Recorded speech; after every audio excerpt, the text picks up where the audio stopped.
जिंदगी झंड बा फिर भी घमंड बा, लेकिन ना तो उनकी जिंदगी झंड है और ना उनके जीवन में कुछ घमंड है। रवि किशन हमारे साथ हैं। जय हो पाठशाला आपका देखता हूँ, मैं आपका फैन हूँ। गोरखपुर में बिजली आ रही है। आपने क्या ट्वीट किया इतना है कि जहाँ बिजली ज्यादा आ रही, अब लोग बोल रहे हैं भाई कभी कभार तो चली जाए। क्या यूपी में योगी आदित्यनाथ वाकई में प्रशासन की मदद से चुनाव जीत रहे हैं और आप लोग ऑपोजिशन को दबा रहे हैं? तो आपके हिसाब से 27 सेट बीजेपी आ रही है? Of course yes, 2000%। 2000%। भारत एक डरा हुआ देश था, भारत एक सहमा हुआ देश था। भारत हमेशा दूसरे देशों पर निर्भर रहता था, वर्ल्ड बैंक की तरफ मुंह ताक के खड़ा रहता था। आज जो भारत अपने पैरों पे खड़ा हो रहा है मात्र 10 साल। स्कूल, कॉलेज एंड हॉस्पिटल्स हैं योगी जी के, उसमें सबसे ज्यादा इलाज 40% से ज्यादा इलाज मुस्लिम लोगों का होता है। वोट नहीं आता। No problem. विजुअल्स में जो बंदूक की गोलियां मिली, विदेशी गोलियां थी। ये किसकी साजिश थी? वो कह रहे हैं पुलिस ने प्लांट कर दिया। मोहल्ले में विजुअल्स हैं, पूरा हुजूम तैयार बैठा था, इतनी ईंट लेके हर जगह, सलिया, डंडे। उनके पास किसने कहा था कि एक रात पहले लेके सब रेडी रहो? योगी जी को यूपी में जो है वो उनकी कुर्सी खतरे में, ऐसा है क्या? मेरी ज्वाइनिंग हुई, मनोज तिवारी जी को जॉब पर लगाया जाए कि ढूंढो कहाँ है वो। मनोज, कहाँ हूँ यार? मला हाँ मला तो बहुत मुश्किल होगा निकल। अरे तुम नहीं निकल तो हम निकल जाएंगे। वो भय तो था, इसलिए बहुत तम अग्रेशन से पागलों की तरह मैं लड़ता था, घूमता था, दीवाना हो गया था, मुझे जीतना था। फिर आप हमको पानी में कूदवाए क्योंकि आपको मजा नहीं आ रहा था, तो आप बोले नहीं भैया स्विमिंग कर लीजिए। आपका स्विमिंग तो मैं करके इंटरव्यू दे दिया, वो महाराज जी को पता चल गया। अच्छा। फिर वहां से हमको फोन आया, हमको बोले कि आप कांग्रेस में कैसे चले गए, और क्या कांग्रेस में जाकर ही आपको समझ में आया उस पार्टी को देखकर कि ये नारा होना चाहिए कि जिंदगी झंड बा फिर भी घमंड बा? हत्या कहाँ? बोले यार कमाल है यार। 75,000 में एक फिल्म की थी उधार की जिंदगी। फिर बाद में जब फिर 8,000 रुपए दिए तो हम गए, बोले कि वो पैसा, तो हमको देखा, बोले काहे का पैसा? हम बोले वो सर वो आप बोले थे डबिंग, हम डबिंग कर दिए। तो बोला कि पैसा दूंगा तो रोल काट दूंगा पिक्चर में से, डिसाइड करो क्या करना। मैं बोला आसमान देखता रहा और आंसू बहते रहे। कभी ऐसा हुआ आपका बैंक बैलेंस जीरो हो गया? Many times. या मेरे शरीर में कितनी हड्डियां टूटी पता है आपको? अच्छा। मेरा ये सब टूटा हुआ। कैसे? मेरे जीप ने कुचल दिया शूटिंग में। तो और लहंगा उठा दे रिमोट से। हम्म। उस गाने की कहानी क्या है? या एक को गाना रहे वही मैं रगड़ दे बम के। मनोज भाई के साथ, मनोज तिवारी के साथ आपकी दोस्ती है, दुश्मनी है क्या, ये बताइए। जूनियर है, देखो वो मानने तैयार नहीं रहता। नहीं देखो पॉलिटिक्स में तो हम है ना। अरे हम बोले लेकिन जीवन में सीनियर कौन है? भोजपुरी में तब हम उधर तो हूँ, उसी को जो तहजीब वाली भाषा के साथ क्रिकेट, हम उसी को बोले रामगढ़ पार मरले छक्का गेना गए लब घूम के बना दे समोसा। वो पब्लिक पगला गई।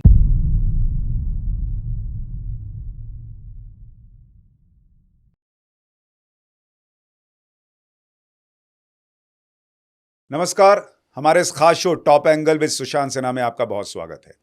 टॉप एंगल, जहां हम किसी भी विषय को थोड़ा टॉप एंगल पर जाकर देखने का प्रयास करते हैं ताकि समग्र तस्वीर देख पाएं और उस विषय को बेहतर ढंग से समझ पाएं। और आज जो हमारे साथ मेहमान हैं वो आपको पॉलिटिक्स से लेकर बॉलीवुड तक हर जगह का टॉप एंगल दिखाएंगे। यूपी में आखिर चल क्या रहा है, योगी जी कर क्या रहे हैं, सोच क्या रहे हैं, और यूपी में उपचुनाव में हुआ क्या, राहुल गांधी की पॉलिटिक्स कहाँ जा रही है, 2027 में यूपी में क्या होगा, और इसके अलावा वो जो कुछ भी जीवन में कर रहे हैं, जिस चीज़ को छू दे रहे हैं, सब सोना हो जा रहा है। तो कहने को उनका डायलॉग है कि जिंदगी झंड बा फिर भी घमंड बा, लेकिन ना तो उनकी जिंदगी झंड है और ना उनके जीवन में कुछ घमंड है। रवि किशन हमारे साथ हैं। रवि भाई बहुत बहुत स्वागत है। सुशांत बाबू जय हो पाठशाला आपका देखता हूँ, मैं आपका फैन हूँ। आपके शो का फैन पूरा देश, पूरा विश्व। जहां भी धारणा अपोजिशन द्वारा कुछ और बनाई जाती है, वहां पर आप एक सत्य लेके आते हैं और वो सत्य बहुत बैलेंस कर देता है। नहीं तो होता था कि अपोजिशन का आईटी सेल एक धारणा बना रहा है, विपक्ष का काम है वो करना, लेकिन उसको काटने वाला तो कोई चाहिए, लेकिन सत्यता के साथ वो बैलेंस करके। ये नहीं लगे कि ये भाजपा के सुशांत सिन्हा हैं जो भी आप पे कभी कभार ट्रोलर्स लगाते हैं, जो विपक्ष के ट्रोलर्स हैं, और ऐसा, लेकिन उसके साथ तथ्य रखते हैं। The best part about you which I really love and I hooked on to your show कि आप तथ्यों के साथ बताते हैं एक साफ कि भैया ये काला है, ये गोरा, अब आप तय करो, और आप देश पर छोड़ते हो। तो मैं बड़ा खुश हूँ आपके समक्ष बैठ के। मेरा सौभाग्य कि आप हमसे कुछ वार्तालाप करेंगे और देश आज सुनेगा। नहीं, हम तो बार बार कहते भी हैं पाठशाला में कि फैक्ट्स एंड फिगर्स बता रहे हैं, गलत है तो बोलो, उसको सुधार देंगे, नहीं है तो फिर ये बोलने से कि गोदी मीडिया और ये वो फर्क नहीं पड़ता हमको। लेकिन सब कुछ शुरू करूं उससे पहले, गोरखपुर में बिजली आ रही है? गोरखपुर में जो आप अद्भुत छेड़े थे उस समय पे, कि क्या हुआ था कि आप जहां पर शादी में गए थे आपके परिवार में, उस वक्त वहां दिक्कत थी, और बाद में हमने पता किया, आपने क्या ट्वीट किया, इतना है कि जहां अब बिजली ज्यादा आ रही, अब लोग बोल रहे हैं भाई कभी कभार तो चली जाए। तो ये अच्छा होता है, वेकअप कॉल अधिकारियों के लिए भी जरूरी है। समटाइम उनकी जिम्मेदारी है, बिजली का काम मेरी जिम्मेदारी है, पार्लियामेंट से बड़ी योजनाओं को लेके जाना विधायक गण का काम है, लोकल चीज़ों को देखना, सबका काम बटा मुख्यमंत्री का काम है, पूज्य महाराज जी का पूरे प्रदेश को देखना। तो अधिकारियों को, और उसके बाद आपके ट्वीट के बाद बहुत अधिकारियों ने हमको फ़ोन किया, मैंने बोला भाई ऐसा मौका आप क्यों देते हैं? अब आप, उन्होंने लिखा यू फेल्ट इट, एंड नहीं, और सबसे पॉजिटिव बात मैं दर्शकों को बताऊं ये रही कि उसके बाद अधिकारियों के फोन मेरे पास भी आए। कहाँ देखिए, समस्या कहीं भी हो सकती है, इतना बड़ा देश है, उसको ठीक करने की आपकी क्षमता होने के बावजूद आपकी निष्ठा है कि नहीं उसको ठीक करने को लेकर, और कितना जल्दी आप कर पाते हैं, ये इंपॉर्टेंट है। हालांकि आपने बड़े सरल भाव से लिखा उस ट्वीट के जवाब में कि सुशांत भाई एड्रेस भेजिए, क्योंकि आप चाह रहे थे कि वहां ठीक कराएं। पब्लिक ने उसको बना दिया कि रवि किशन आपको ढूंढ रहे हैं। नहीं, वो एड्रेस था, लेकिन उसके बाद वो जगह को अब वहां पर ज्यादा ध्यान दिया जा रहा है, जहां पर वो पूरा मोहल्ला आपको दुआएं दे रहा है कि भैया सुशांत भैया अब हमरो भी आए में आवा, हमरो इलाका में आवा, और तनी कुछ लिख दा, तो बढ़िया, तो ठीक है, बढ़िया। लेकिन रवि भाई, अभी सबसे पहले मैं थोड़ा यूपी की चर्चा करूंगा। बाकी तो आप छाए हुए हैं, हॉलीवुड से लेके बॉलीवुड, OTT, मतलब अद्भुत काम कर रहे हैं आप। लेकिन संसद में आपका ये दूसरी पारी है। अभी आज ही आप लोगों ने राहुल गांधी को संभल नहीं जाने दिया। यूपी में अखिलेश यादव कह रहे हैं कि आप लोग जो है जोर जबरदस्ती करके उपचुनाव जीत रहे हैं। क्या यूपी में योगी आदित्यनाथ वाकई में प्रशासन की मदद से चुनाव जीत रहे हैं और आप लोग ऑपोजिशन को दबा रहे हैं? वहां जीत रहे हैं तो हरियाणा में कैसे जीते? तो महाराष्ट्र में 50 साल वाला एक ऐतिहासिक जीत कैसे हुई?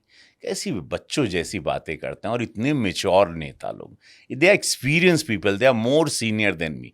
इस तरह की बातें करना, देखिए, एक धोखा था। मैं बार बार कहता हूँ, लोकसभा का जो चुनाव हुआ 24 में, एक बहुत बड़ी साजिश थी। उसमें बॉन्ड की साजिश थी, 1 लाख रुपया, फिर उन्होंने कहा था संविधान का झूठ, कहा था कैश पैसे आप लोगों को 8-8 हज़ार रुपये मिलेंगे सबको। ऐसी बहुत सारे झूठ को उनके किसी NGO को हायर करके ये लोग 3 महीने पहले से प्रॉपरली रेकी करके, वेल प्लान्ड कोरियोग्राफ था, क्योंकि 26 पार्टी एक साथ खोपड़ी लगाई हुई थी कि प्रधानमंत्री मोदी जी को कैसे हिलाया जाए, खरोच पहुंचाया जाए या उनको क्षति पहुंचाई जाए। तो खैर वो झूठ का पर्दाफाश हो गया।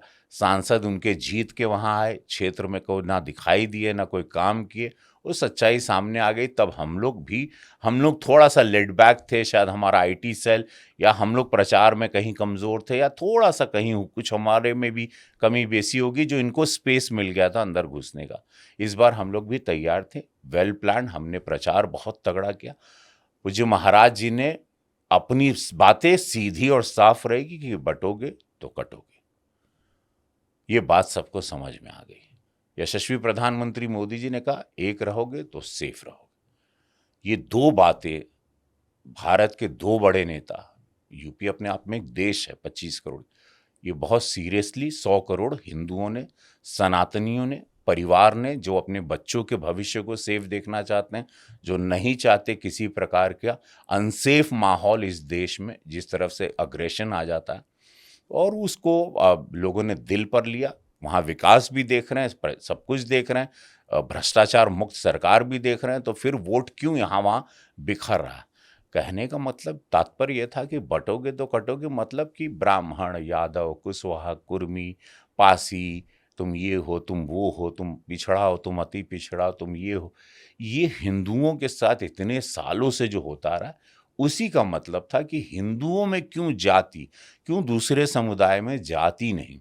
ये बात को अच्छे से रख दिया गया, लोग समझ गए। उसका रिजल्ट था कि वो 7 उपचुनाव में 7 सीट हम लोग जीते। तो अखिलेश यादव को ये लगता है कि भाई, या जनरल परसेप्शन ये है कि मुसलमान तो बीजेपी को वोट देता नहीं, तो कुंदरकी आप लोग कैसे जीत गए? वहाँ तो मुसलमान इतनी बड़ी संख्या में, उनका कहना है मुसलमानों को घर से आप लोगों ने निकलने ही नहीं दिया वहाँ पर। देखिए, आदमी हारने के बाद कोई भी बयानबाजी आती है किसी भी पार्टी की, पूरे विश्व में पॉलिटिक्स का एक चलन है। ट्रंप वहाँ जीतेंगे तो बाइडेन के लोग के पास अनगिनत चीज़ें हैं, बहुत सारी चीज़ें पूरे विश्व का। जीत गए, जनता ने जिता दिया, वोट पड़े, वोट की गिनाई हो गई। अब इसके बाद कोई भी बातों का तुक नहीं बनता। जनता ने जिताया है, वो जनता से सवाल करना चाहिए कि जनता ने कैसे जाके वोट किया। भाई वोट पड़े हैं, लोगों के नाम पर पड़े, उसकी गिनाई हुई, गिनने के बाद वो व्यक्ति वहाँ से जीता है। ऐसे बहुत बहुत बार इतिहास में हुआ है कि लोगों ने जाके विपरीत दिशा में भी जिताया है। विपरीत जिले में भी हम लोग जीते हैं, विधानसभा में भी जीते हैं। इस बार महाराष्ट्र में कांग्रेस के गढ़ में जा जाके हम लोग, नागपुर में मैं जहाँ जहाँ प्रचार किया हूँ वहाँ पे कांग्रेस के लोग 24-24 साल से थे, 25 साल से थे। अब हम लोग वहाँ जीत गए।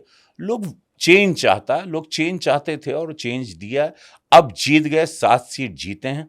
अब इसके बाद ये लोग की कोई बयानबाजी यही बताती है कि उनको दुख में है, दर्द में, हार का 27 की हार भी उनको दिखाई दे रही है। तो आपके हिसाब से 27 सेट बीजेपी आ रही है फिर? Of course yes, 2000%, 2000%। 2000% आ रही है। भाई कैसी बात कर रहे हैं, एक बार बताइए। डबल इंजन सरकार योगी जी में एक आप मुझे कमी बता दीजिए। मैं उनके उसी गद्दी की सेवा कर रहा हूं जहां पे 5 बार सांसद थे। मैं उनकी सुबह 4 बजे से लेके रात के सोने तक के कार्यक्रमों को करीब से जानता हूँ, क्योंकि मैं बहुत साथ समय बीतता है मेरा उनके साथ पर्सनल लेवल पे, क्योंकि वहाँ आते रहते पूज्य महाराज जी, उनका मठ है वहीं पे। मैंने उनकी काम की शैली को देखा है, जैसे प्रधानमंत्री मोदी जी करते हैं। निरंतर काम, ऊपर से नीचे, चप्पल से लेके पूरे वस्त्र की उनके अगर अमाउंट गिनेंगे तो 700-800 रुपये का कॉस्ट्यूम है पूरा। 200-250 की चप्पल होती है। कोई सुख नहीं। सिस्टर अभी भी उनके मंदिर के बाहर वहाँ फूल और चाय बेच रही हैं। घर में जाओगे तो प्लास्टिक की कुर्सियाँ रखी हैं। यशस्वी प्रधानमंत्री मोदी जी के भाइयों के घर जाएंगे या उनकी माताजी वाले घर जब जाते थे, तो आप ये इन संतों के बारे में, इन त्यागियों के बारे में, इन लोगों के लिए राष्ट्र सर्वोपरि, ये विपरीत लोग हैं। इनकी कार्यशैली को सबने देखा है। मुस्लिम हो, हिंदू हो, सबकी बहन बेटियां सुरक्षित हैं। मेडिकल व्यवस्थाएं, हेल्थ व्यवस्थाएं, एजुकेशन व्यवस्थाएं आज से पहले कभी, चूंकि मैं उसी परिवेश से आता हूं, मैं उसी देहात से आता हूं, मैंने पहले के भारत को भी देखा। मैं हर जिले में शूटिंग करता था भोजपुरी फिल्म, तो मुझसे पूरा यूपी बिहार मैंने छाना हुआ है। सब आंखों देखी, जमीन आसमान का फर्क आ गया। इंसेफ्लाइटिस से हर साल गोरखपुर में, पूर्वांचल में 250-300 बच्चे मर जाते थे। 0 हो गया। सैनिक विद्यालय एजुकेशन हब बन चुका है। ग्रोथ होगी। हर गांव देहात में सरकारी स्कूलों में स्मार्ट क्लासेस लग चुके हैं। गोरखपुर में मुख्यमंत्री जी द्वारा, मेरे द्वारा सड़कों का जाल बिछा हुआ है। गीडा इंडस्ट्रियल एरिया हमारे गोरखपुर में, उसने अनगिनत करोड़ों लोगों को रोजगार दिया है। ज़मीनों की कीमत ऊपर आई है। अयोध्या बनने से लाखों लोगों को रोजगार मिला। अयोध्या की ज़मीन ऊपर आई है। 80-80 हज़ार रुपये में होटल के कमरे बनारस में मिलते हैं, वो भी नहीं मिलते। सबसे ज़्यादा टूरिज्म गोवा से ज़्यादा अब वहाँ पे होने लगा है। प्रधानमंत्री जी की सोच, मुख्यमंत्री की सोच, इसने बदल दिया इस भारत को, जो एक दरिद्र भारत के रूप में जाना जाता था, जो एक गरीब भारत के रूप में जाना जाता था, जो कि सांप और साधु संत और सांप के प्लेयर्स लोगों के बारे में फॉरेनर्स की धारणा थी। आज सब लोग भारत देख रहे हैं। आज 3rd लार्जेस्ट इकोनॉमी हम लोग बनने जा रहे हैं। जीडीपी हमारी ग्रोथ पर है। आज हम लोग अपने आर्म्स एंड एमिशन को एक्सपोर्ट करने लगे 80 से ज्यादा देश। मुझे पता है आप इस पे 2.5 घंटे बोल सकते हैं, क्योंकि अभी आपने संसद में जगदम्बिका पाल साहब को बोला कि रुकी, 2.5 घंटा बोले दी। अभी तो बहुत काम भइल बा। बहुत काम है। ऑफ कोर्स ऐसी देखिए, विपक्ष कभी तारीफ नहीं करेगा। हम्म, मोदी जी की कभी झूठे मुंह भी नहीं किया। दुख इस बात का 10 साल में एक बार तारीफ नहीं किया कि भाई कमाल है, आपने देश को बचा दिया, देश को पावरफुल कर दिया, आज विश्व में नाम हो गया, भारत एक नाम हो गया, विश्व के बड़े नेता, आपने हमारी हमारी थॉट प्रोसेस को बदल दिया। नोटबंदी के बाद भी देश खड़ा है, हर कोविड के बाद भी देश खड़ा है, अपने अपने कोविड के इंजेक्शन बना के आपने हम बचा लिया, देश को एक्सपोर्ट कर रहे हैं आप, दूसरे देशों को भी बचा रहे हैं। कहीं पे भी उनकी तारीफ नहीं, ना वित्त मंत्रालय की तारीफ, ना रेल मंत्रालय की तारीफ, ना हेल्थ मिनिस्ट्री की पर वो तारीफ। कैसे करेंगे? बिना तारीफ किए तो नरेंद्र मोदी 300 पार कर जाते हैं, 3 बार से प्रधानमंत्री है। तारीफ कर देंगे तो कहाँ चले तो जाएंगे? हम लोग तो जरूर करेंगे। हाँ, आप कर हम सकते लोगों हैं। को तो करना चाहिए। एक एक सांसद को, एक एक विधायक को, एक एक कार्यकर्ता को सीना ठोक के अपने प्रधानमंत्री जी के बारे में बोलना चाहिए, जोर से बोलना चाहिए। गर्व है ऐसे प्रधानमंत्री। अरे पाकिस्तान गर्व करता है कि भाई कमाल के मोदी जी मिले। आज चाइना हम लोगों से डरने लगा है। सोचिए, ये लोग जो हमको डराते थे, जो हर बात पे हमको धमकाते थे, हर बात पे सोचते थे कि डिस्ट्रॉय कर देंगे भारत को। भारत एक डरा हुआ देश था, भारत एक सहमा हुआ देश था। भारत हमेशा दूसरे देशों पर निर्भर रहता था, वर्ल्ड बैंक की तरफ मुंह ताक के खड़ा रहता था। आज वो भारत अपने पैरों पे खड़ा हो रहा है मात्र 10 साल में। अभी भी हम लोग को बहुत आगे जाना है, 47 तक जाना है। प्रधानमंत्री जी ने सही कहा है, still lot of time, we all have to be together, बस साथ में रहना है। और ये भारत का मैं बहुत बड़ा, स्वयं भी एक बहुत बड़ा भविष्य देख रहा हूँ। चूंकि I have travelled the world, मैं विदेशों में ज़्यादा रहता था फिल्मों की शूटिंग में। मैंने दुनिया देखी है, मैंने गांव देखा, मिट्टी का घर भी देखा है, और मैंने 7 स्टार होटल भी देखा है। तो मैं उस जर्नी को जानता हूँ। तो या अच्छा, लेकिन चूंकि आप योगी जी के क्षेत्र से सांसद हैं और आप योगी जी को बहुत करीब से देखते हैं, योगी जी के बारे में जो परसेप्शन है और जो आप पास से देखते हैं, उसमें क्या डिफरेंस है? और योगी जी का एक दिन कैसा होता है? देखिए, बहुत वो उठते हैं 3:30 पौने 4 बजे। गौ सेवा, अगर गोरखपुर में रहें तो उनकी गैया है, उनको देख के सब भाग के आती, खुले रहती हैं सब उनके बाड़े में, 200-250 गैया से। उनका कालू एक डॉग है, और वो सब उनको देख के बहुत प्यार करते। ये सबको अपने हाथ से खिलाते हैं पहले, फिर अपना कसरत, योगा उनका 1-1.5 घंटे का, पूरा अच्छा, 1 घंटे अपने शरीर को बड़ा, 2 रोटी खाते हैं, हल्का भोजन करते हैं। नियम के बहुत पक्के हैं, डिसिप्लिन्ड है, गलत चीज़ें उनको बर्दाश्त नहीं होती। भ्रष्टाचार से सख्त नफरत है उनको, सख्त नफरत। दूसरा, एक ही लाइन में कहूंगा कि 2 लाख मुस्लिम गोरखपुर में रहते हैं और सुरक्षित रहते हैं। आज से नहीं, बहुत उनके कैंपस में भी बहुत सारे मुस्लिम्स उनके अगल बगल में रहते हैं। तो इससे आप समझ जाइए, जो उनकी इमेज बनाई जाती है विरोधियों द्वारा, वो एकदम झूठी है। 2 लाख मुस्लिम नहीं तो गोरखपुर में क्यों रहता, जानते हुए कि कुछ नहीं वोट करते। 5 लाख की आयुष्मान योजना लेके जाते हैं हमसे, प्रधानमंत्री आवास ले जाते हैं हमसे, मुख्यमंत्री आवास ले, मेरी लेटर हेड पे सब चिट्ठियां जाती हैं, रोज सारी मदद, एम्स में तुरंत इलाज, ये उन्हीं के अस्पताल में जो उनके 52 स्कूल, कॉलेज एंड हॉस्पिटल्स हैं योगी जी के, उसमें सबसे ज़्यादा इलाज, 40% से ज़्यादा इलाज मुस्लिम लोगों का होता। पर वोट नहीं आता। No problem. यही तो सबका साथ सबका विकास, यही तो प्रधानमंत्री जी ने हम लोगों को सिखाया कि वोट ना दें, कोई बात, कभी तो देंगे। पर समझ में आता है क्यों नहीं देते हैं। कोई बात नहीं, उनके नेताओं की वजह से। सी, उनको वो कौम में कोई दिक्कत नहीं, मुस्लिम कौम में कोई दिक्कत नहीं। उनके नेताओं के भाषण, नेताओं की अपनी दुकान चलाना, उनके चूल्हा उनका चलता है, उनके आलीशान महल चलते हैं जिसमें वो बैठ के यंग लड़कों को फुकवा देते हैं, आगे भिजवा देते हैं, गोली खिला, उनको एक कश्मीर में उतारा, हाथ में ईंट पत्थर और बंदूक दे देना, और अपने बच्चों को सेफ करके प्रिकॉशन लेके चलना। ये जिस दिन मुस्लिम समुदाय अपने नेताओं की बात सुनना बंद कर दिया, वही होगा गंगा जमुना, जो तहजीब और जो संस्कृति में हम लोग बिलीव करते थे, जिसको हम फिल्मों में भी देखते थे, जो पहले भी होता था कि मैं अपने पिताजी को, पुजारी जी, पंडित जी, मौलाना साहब का और राम राम ऐसे बोलते थे। ये जो बोलना लोग भूल गए, लोग बताना भूल गए, काफिर शब्दों का इस्तेमाल ज़्यादा करने लगे, ये सारी चीज़ें दिक्कत दें। लेकिन एक परसेप्शन जैसे अभी संभल को लेके बना, और अखिलेश यादव ने कहा कि जो 4-5 युवक मरे वो तो पुलिस की गोली से मरे, आप लोगों ने प्लान करके मरवा दिया। तो वहाँ जो लोकल मुसलमान है उसको तो पता होगा ना सच की किसने मारा है, उसको ये चीज़ समझ में नहीं आ रही। विजुअल्स में आज उनको कैसे ही लोग बोलते हैं मेरे समझ में, विजुअल्स में जो बंदूक की गोलियां मिली विदेशी गोलियां थी। ये किसकी साजिश थी? वो कह रहे हैं किस पुलिस ने प्लांट कर दिया। नहीं, किसने मोहल्ले में विजुअल्स हैं, पूरा हुजूम तैयार बैठा था, इतनी ईंट लेके हर जगह सलिया डंडे उनके पास। किसने कहा था कि एक रात पहले लेके सब रेडी रहो? किसने कहा था दोपहर को रेडी? 1:30 बजे जब प्रशासन ने कुमानी कोर्ट का ऑर्डर भेज दिया था कि भाई आएंगे जांच करेंगे, तो किसने पूरे समूह को इतने जल्दी गैदर कर दिया? किसने वो संदेशा दिया? एक बहुत बड़ी जांच का विषय, और एसआईटी की रिपोर्ट आ जाएगी, उस पर जांच होगी, दूध का दूध पानी का पानी तो होगा। आप लोग राहुल गांधी को संभल क्यों नहीं जाने दिए? भाई देखिए, आपको जब पता है मामला सेंसिटिव है, उत्तर प्रदेश में 2017 के बाद लोगों ने दंगे नहीं देखे। अब दंगे देखने की ताकत नहीं, ना प्रशासन चाहता है, ना पूज्य महाराज जी, ना मोदी योगी जी की डबल इंजन सरकार।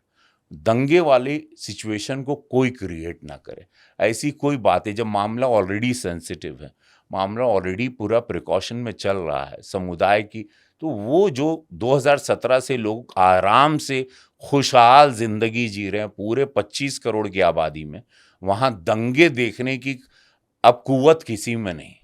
उसी से बचने के लिए प्रशासन ने अपना स्टेप लिया होगा कि भैया दंगे वाला माहौल कोई क्रिएट ना करे, हम लोग उसको देख लेंगे। प्रशासन सक्षम है, मुख्यमंत्री अति सक्षम है, चला रहे हैं इतने समय से, पूरे जनता को विश्वास है उन पर, संभल की जनता को भी विश्वास है, शांति बहाल हो गई है।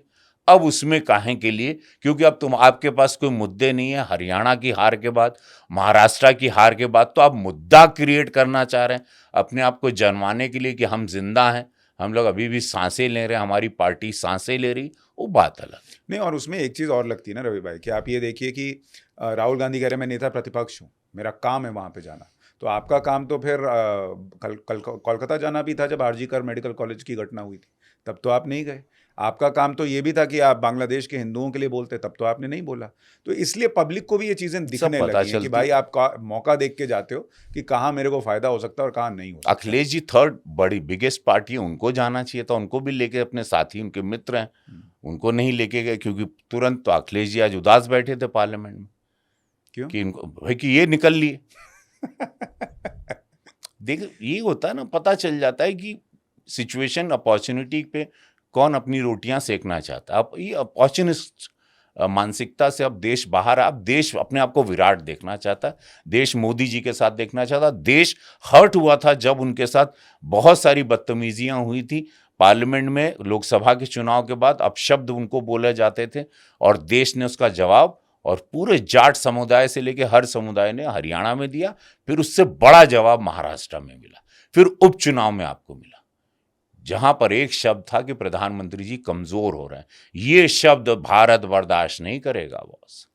एक जवाब और जो अखिलेश यादव बोलते हैं तो पब्लिक चाहती है, बार बार वो कहते हैं, कभी कभी केजरीवाल जी भी कहते हैं कि योगी जी को यूपी में जो है वो उनकी कुर्सी खतरे में है। ऐसा है क्या? ऐसा कुछ नहीं।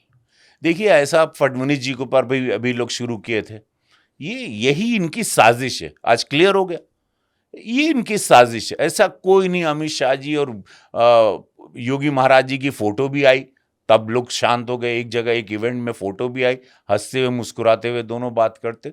ये सब इनके खुद ख्याली पुलाव हैं, जिसमें लोग सोचते हैं कि आदमी बिखर जाए, वोट बिखर जाए, लेकिन ऐसा कुछ नहीं है। महाराज जी को पूरा उत्तर प्रदेश अच्छे से संभाल रहे हैं। प्रशासन, जितना दिल्ली को मैं जानता हूँ, दिल्ली से देख रहे हैं लोग कि बहुत अच्छे से चला रहे हैं, ऐसी कोई कंफ्यूजन नहीं है अमित शाह जी, योगी महाराज जी में, कोई नहीं। ऑल फैंटास्टिक है बीजेपी में कोई कंफ्यूजन नहीं है, क्योंकि बीजेपी अपने मोदी जी को सोच के, उनके आदेश पर, उन्हीं के रास्तों पे चलती है। हमारे कोई 10 नेता नहीं, हमारे नेता मोदी जी। और योगी जी ये सब सुनते हैं तो कोई लोड लेते हैं? कुछ नहीं, संत आदमी। देखिए, संत हैं, संत की ना कोई जात होती है, ना स्वार्थ होता है। संत का एक ही मन होता है, सेवा, वो भी निस्वार्थ सेवा। और वो फिर उसमें वो आदमी, वो खुद उनको पता है कि उनके पास सब कुछ है। बहुत आदर करता हूँ। कभी डांटे हैं आपको? डांटे मतलब, कहीं मैं कभी चुनाव में कहीं खाने की व्यवस्था में गड़बड़ा गया तो उन्होंने बोले क्या कर रहे हो आप, करिए। उनका वो डांट है कि करिए आप इसको, मतलब इसको उनको ही कि वो फिर वो संबंध मेरे कितने करीब हैं उसको भूल जाते हैं।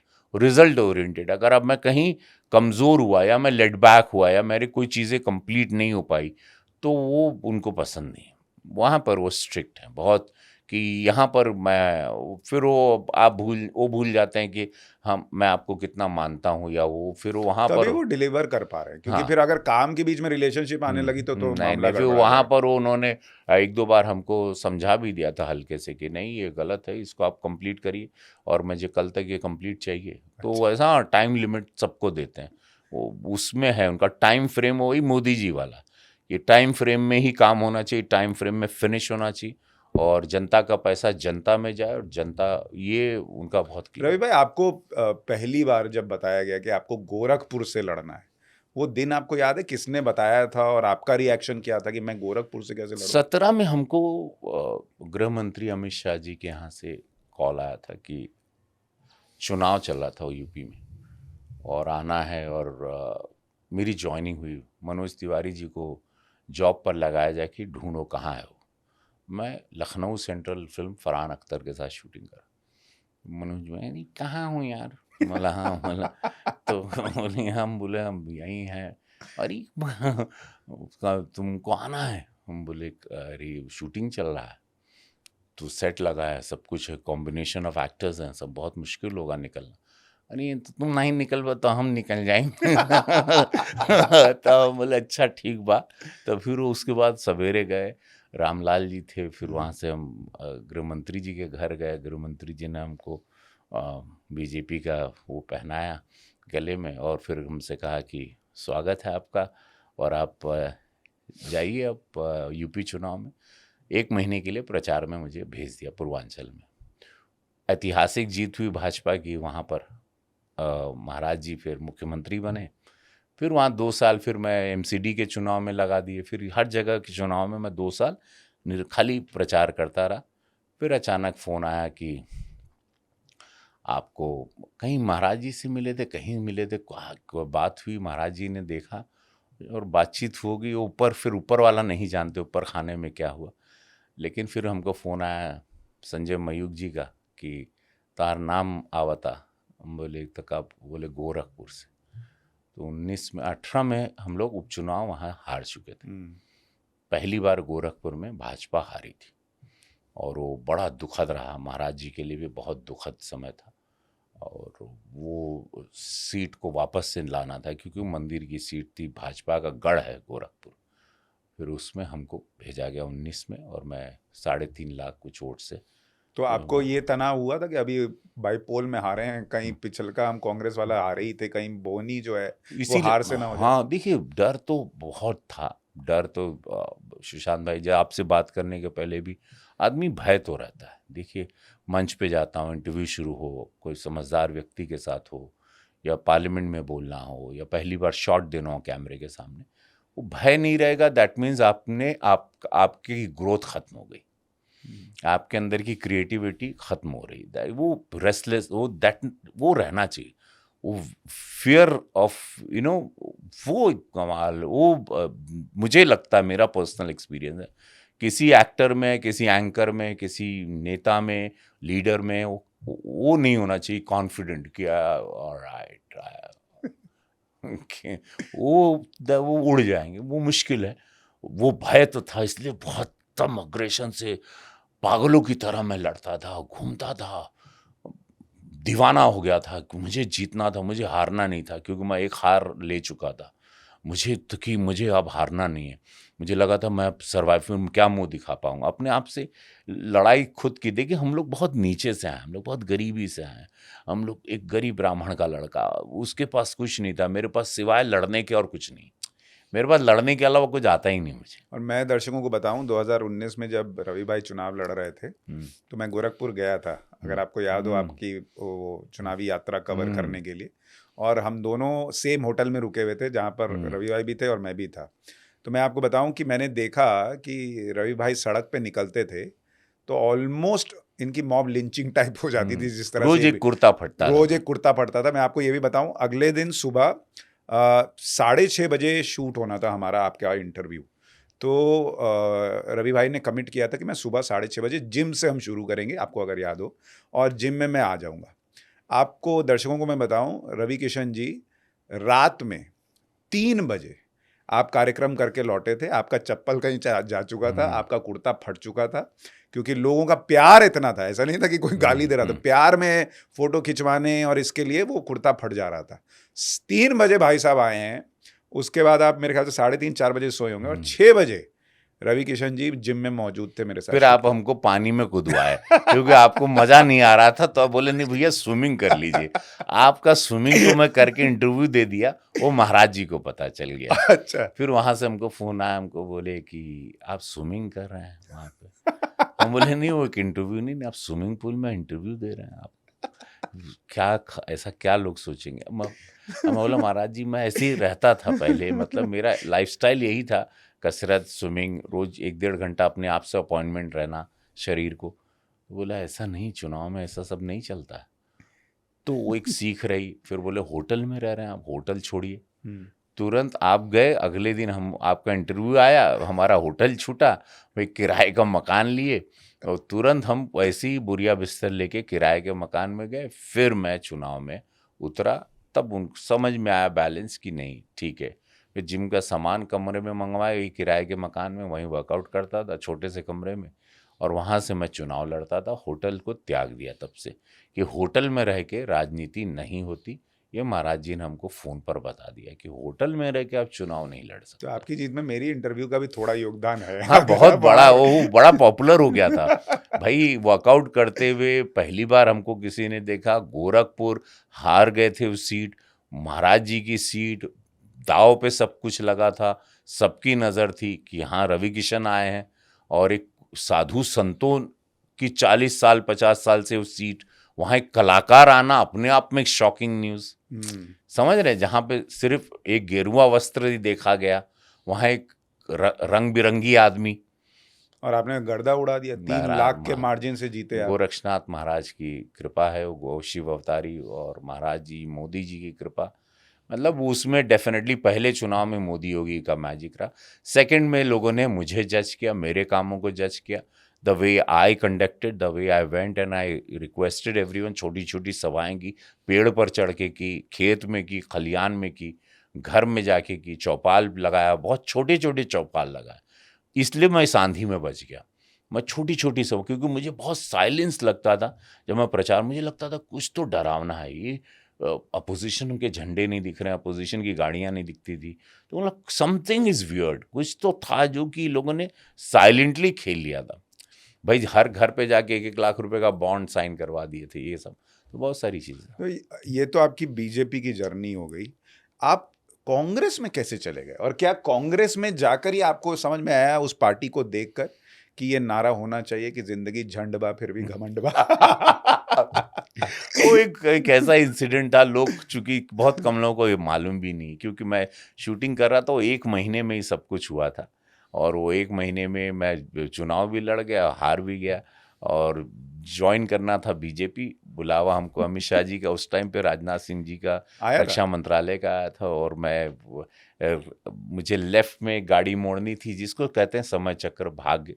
मेरी गाड़ी राइट में मुड़ गई, और वो राइट में जो मुड़ी, और उसके बाद यही जिंदगी झंड बा फिर भी घमंड बा, आपने सही कहा। लेकिन लोग भूल भुला गए, क्योंकि अब बीजेपी ने इतना विराट रूप ले लिया है।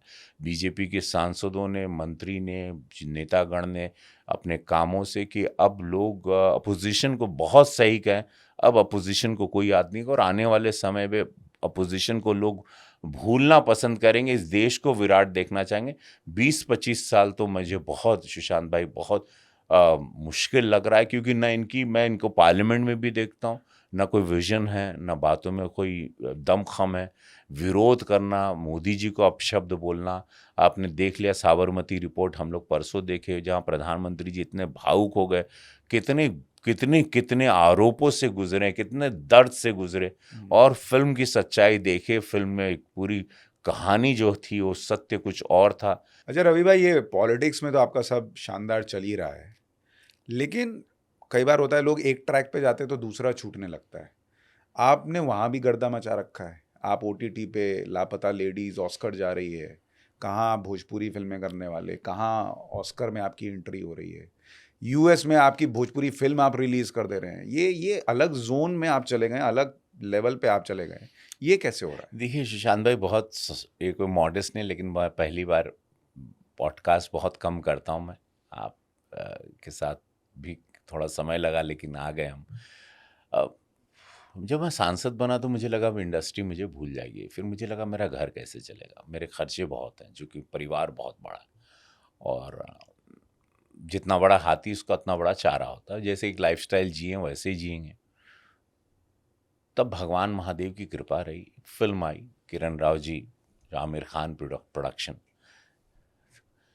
देखिए इसीलिए मैं कहता हूँ ना, हिंदू मुस्लिम को दिक्कत नहीं, प्रोड्यूस किया आमिर खान ने। ये नेताओं ने जो माहौल बिगाड़ा है, मुस्लिम नेताओं को भी बहुत प्रिकॉशन लेना चाहिए, अपने समुदाय को शांत रखना चाहिए, ना कि उनको बेचारों को। बहुत मासूम है, मुस्लिम कम्युनिटी में कोई दिक्कत नहीं, बट ये उनके जो they have to really understand. So उन्होंने मुझे फिल्म दी, एक पुलिस अधिकारी का रोल। इस अधिकारी को मैंने कहीं बिहार में देखा था। हम गए थे तो मिले थे, हम शूटिंग कर रहे थे किसी भोजपुरी, तो एक थाने में ही थे, तो मैं थाने में चला गया था बैठ, या थाने में शूटिंग चल रही थी। आओ आओ हत्या कहाँ। और बोले यार कमाल है यार, ठक से मेरे दिमाग में बैठा, मतलब कहीं मौका मिलेगा इनको ले लूं, बहुत सुंदर है भैया। ऐसे वाला वाह, इनको पकड़ लिए, और जहन में थोड़ा संजय मिश्रा को भी ले लिया उसमें दिमाग में, और वो किरदार हुआ। फिल्म इतनी सुंदर बनी, वुमेन एम्पावरमेंट में प्रधानमंत्री मोदी जी जो चाहते थे, ऑर्गेनिक फार्मिंग, वुमेन एम्पावरमेंट, वो सारी बातें थी। एक बच्चियों की कहानी, 2 बेटियों की कहानी, और वो फिल्म इतनी बड़ी हिट होगी। 5 करोड़ की फिल्म हमको नहीं, हिट होगी, नेशनल अवार्ड तक जाएगी, इतना समझ में आ गया था। ये ऑस्कर जाएगी, ये एक बहुत ही कृपा भगवान की हुई, और आज वो कृपा है कि आज हम फिल्म को ऑस्कर में गई। एंड मैं सुशांत भाई बहुत ज़्यादा very excited and very happy also कि ये एक सरप्राइज रहा। उसमें मामला लीगल है मिल गया हमको, नेटफ्लिक्स का शो। अरे वो तो अद्भुत थी, मामला लीगल है, मैंने हाँ, आपको फोन भी किया था कि आपने बहुत शानदार एक्टिंग की। उसमें वकील बने, और वकीलों को अक्सर हमेशा बताया गया पर्दे पे कि तारीख पे तारीख, उनकी पर्सनल लाइफ को कभी कोई टच नहीं किया, कि उनके एक इमोशंस होते हैं, उनके पापा होते हैं, उनकी स्ट्रगल होती है। वो अगर उस सिविल कोर्ट में बैठते हैं तो बाहर उनको एक बेंच, एक बाकड़ा लेने के लिए कितनी मशक्क़त करनी पड़ती है, उनकी लाइफ की स्ट्रगल क्या है, कैसे वो लोग और काले कोट के साथ वो कैसे अपनी एक लड़ाई इस गर्मी में, इसमें, और कैसे क्लाइंट के लिए लड़ना, वो बातें। और उसमें सब ट्रू स्टोरी कि भाई तोते पर भी केस हो गया था, तोता भी कोर्ट में पेश हुआ है, ऐसी बहुत सारी बातें रही, और वो बहुत टच कर गए। अब सेकेंड सीज़न हम करने, उसने हिट दिया, तब तक हमको सिंघम मिल गई, अजय देवगन के रूप में एक बहुत शानदार मित्र मिल गए हमको। लोग कहते हैं दोस्त नहीं होते फिल्म इंडस्ट्री में, एक दोस्त के रूप में हमको अजय देवगन मिले। सिंघम की, सिंघम बहुत बड़ी ब्लॉकबस्टर हुई, कई 100 करोड़ का बिजनेस किया। फिर सन ऑफ सरदार 2 हमको फिर अजय देवगन ने दी, जहाँ संजय दत्त किसी कारण से नहीं जा पाया, तो मेन रोल अब हमको मिल गया उसका। तो ये सारी चीज़ें होती ना, ग्रह नक्षत्र 34 साल जिसका मैं इंतज़ार करता रहा। लोगों को लगा था कि नहीं रीजनल है, भोजपुरी है, रवि किशन। अब लोग कहने लगे नहीं, काम जानते हैं, बारीकी जानते हैं, जुलाहे की तरह काम करते हैं, देखते हैं, सोचते हैं, पॉज लेते हैं, ये करते हैं। मैं कर रहा था, मुझे मौका नहीं मिला था। आपको ये दिक्कत आती थी कि जब आप काम मांगने जाएं तो लोगों का ये परसेप्शन कि ये तो भोजपुरी से आया, ये क्या करेगा काम? लोगों को देखिए था, उनको पता था मैं हिंदी से पहले आया था, मैं तेरे नाम करता था, आर्मी फिल्म किया था, बहुत सारी फिल्में किया था, नेशनल अवार्ड भी भोजपुरी में मेरी कब होई गौना हमार को मिल चुका था। लेकिन मेरी कमर्शियल फिल्में कुछ इतनी बड़ी हिट हो गई कि रियलिस्टिक वाली 1971 एक मनोज बाजपेयी हमारी, उसको नेशनल अवार्ड मिला था। लेकिन उसमें कहीं मैं खो गया था, क्योंकि ये स्टारडम बहुत बड़ा हो गया था भोजपुरी का, ये बहुत बड़ा समाज है जो मुझे फॉलो करने लगा, और मैं एक बहुत 20 साल से मैं सुपरस्टार रहा। तो फिर उसमें ये था कि उसमें एक्टर छिप गया सुपरस्टार के नाम पे। लेकिन मैं इस विधा को जानता था, जैसे आप अपनी विधा के प्रोफेशनल हो गए, आपको इसका पता है अब कब कौन सा सवाल करना, कब उसको पॉज देना, कब रोक देना, कब होल्ड करना, कब दूसरा सवाल टक से मारना। तो वो मैं इसकी पढ़ाई करता रहा, मौका नहीं मिला। मौका मिला, समय होता है और समय अच्छा आया, इसको समय कहते हैं। मैं मानता हूँ इसको कि ग्रह नक्षत्र सही टाइम पे सब एक साथ सेट हुए और मैं यहाँ पर चुनाव भी जीता। एक ही तारीख को मामला लीगल भी नेटफ्लिक्स पे आई, लापता लेडीज़ भी आई, दोनों हिट हुई, चुनाव भी जीत गया और आज आपके सामने बैठ के दो शब्द बोल पा रहा हूँ। एक ऑस्कर में ऑफिशियल एंट्री पहली बार भारत सरकार ने किसी फिल्म को भेजा, वो ये है और मुझे पूरी उम्मीद है कि ये फिल्म ऑस्कर लेके आएगी। क्या आपके लाइफ का कोई लो फेज भी है जब आप डिप्रेस हुए, कुछ ऐसा बहुत बार देखिए, पापा की मौत अचानक हो गई, दोनों बड़े भाइयों की मौत, 2 साल में 3 मेरे करीबी लोग चले गए, मैं अकेला पड़ गया। स्ट्रगल के टाइम पे 15 साल लोग काम पैसा नहीं देते थे, लोग हमको बोलते थे तो काम ले लो या तो पैसा ले लो। तो वड़ा पाव और चाय में भी ज़िंदगी गुजरी है। 10 बाय 12 की खोली में इतने कमरे में हम लोग 8-9 लोग रहते थे। अच्छा बम्बई में तो वो स्ट्रगल, वो चाल में रहते थे, यहाँ टॉयलेट बाहर होता है, तो स्ट्रगल भी की और पैदल बम्बई को नापा है, पैदल नापा है पूरे बम्बई को। मैं बम्बई आपको आंख बंद करके घुमा सकता हूँ। लोग कहते हैं ना, people come up, they walk and come up in life, I have crawled and I have reached. मैं रेंग कर ऊपर आया हूँ, तो पूरा शरीर छिला हुआ है, बदन छिला हुआ है। पॉजिटिविटी कभी जाने नहीं दी, उसमें शिव की कृपा है, महादेव की कृपा है। मुझे पता था कि one day the sun is going to rise only for me, एक दिन सूर्य भगवान मेरे लिए उदय होंगे, ये विश्वास था। मेरे साथी कलाकार सब ऊपर गए थे, मैं वेट कर रहा था। हिंदी भाषी होने का भी एक मेरे पे थड़ा, वो भी रहा। मैं पार्टीज अटेंड पेज 3 की नहीं करता था, मेरे पास पीआर हैंडल करने के पैसे नहीं थे, मेरे पास अच्छे जिम में जाने के पैसे नहीं थे, मैं अच्छे कपड़े उस वक्त अफोर्ड नहीं कर सकता था। तो वो मैं कॉम्प्लेक्सेस में भी रहता था। अंग्रेज़ी मैंने बाद में सीखी, क्योंकि मुझे लगा कि जीना, फिर मैंने उसमें 9 भाषा सीख ली, क्योंकि मुझे लगा कि अब फिर मैं तेलुगु में आ गया, तेलुगु में बड़ा हिट हो गया, शिवा रेड्डी के नाम पे। अल्लू अर्जुन की सबसे बड़ी हिट फिल्म मेरे साथ रही, रेस गुर्रम। फिर तमिल किया, तो इसी गुस्से में, इसी आक्रोश में कि मैं जिंदा हूं की लड़ाई लड़ता रहा। और मुझे हमेशा एक रहा, जो मैं सभी आपके दर्शकों को भी कहूँगा, कि अनजान मौत नहीं मरना था। मेरे एक बहुत क्लियर था कि धरती पे आया हूँ, हम सब आए हैं, लड़की हो लड़का हो, किसी रीज़न से आए, ऐसा कोई नहीं है। मैं अपना रीज़न ढूंढ रहा हूँ, शायद उस रास्ते पर भी आ गया हूँ ढूंढने के। Everybody should search their reason. कोई ऐसे ही नहीं है कि बाल बच्चा पैदा करने, घूमने, 4 फॉर्च्यूनर, 4 गाड़ी खरीदने, 4 कट्ठा ज़मीन खरीदने नहीं आए। There is, every one has a reason. सबके पास वो गुण है, सबके पास वो ताकत है, वो जानना पड़े वो किस में कैसे है। मैं डटा रहा, सिनेमा में नहीं चली फिल्म, नहीं काम दे रहे, नहीं पैसा दिए, लगा रहा वहीं पे। मुझे पता था यहीं खोदूंगा एक दिन पानी निकलेगा, और मैं वहाँ अड़ा रहा। और मैं आज आपके सामने, और वो लड़ाई मैं राजनीति में भी कर रहा हूँ, यहाँ सेवा कर रहा हूँ, घर आपको चलाता हूँ मैं आपको याद है उस दौर का कोई वाकया कि सबसे बुरी तरह से, मान लीजिए, आपको नकारा किसी ने? बहुत जैसे जगह लेके, बहुत जगह लोग, मतलब बहुत जगह लोगों ने काम करवाया। फिर बाद में बोले कुछ 75,000 में एक फिल्म की थी, उधार की ज़िंदगी। फिर बाद में जब मैं फिर 8,000 रुपये दिए थे। फिर बाद में इसमें मौसमी जी थी, जीतू साहब थे, काजोल थी, 1993 की बात है। फिर कुछ बैलेंस पैसे के लिए मुझे खेत छुड़वाना था अपने गांव में, मेरा खेत गिरवी था। तो पापा बोले थे कि पापा अब नहीं रहे, पापा बोले कि भेजना पैसे। तो हम बोले हाँ, बस ये डबिंग बा पिक्चर ख़त्म हो गई, लो जैसे हो जाई हम डबिंग में पैसा दे दिए, हम भेज दे। तो गए डबिंग करने, वो डबिंग किया, हम बोले वाह वाह अच्छा। फिर फिनिश किए, फिर बाहर आए, बरसात का समय था, बांद्रा में। तो हम गए, बोले कि वो पैसा। तो हमको देखा, बोले काहे का पैसा? ओ, हम बोले वो सर, वो आप बोले थे डबिंग, हम डबिंग कर दिए। तो बोला कि पैसा दूंगा तो रोल काट दूंगा पिक्चर में से, और डिसाइड करो क्या करना। मैं उसको बोला हाँ, बोला नहीं सर, आप रोल मत काटिए,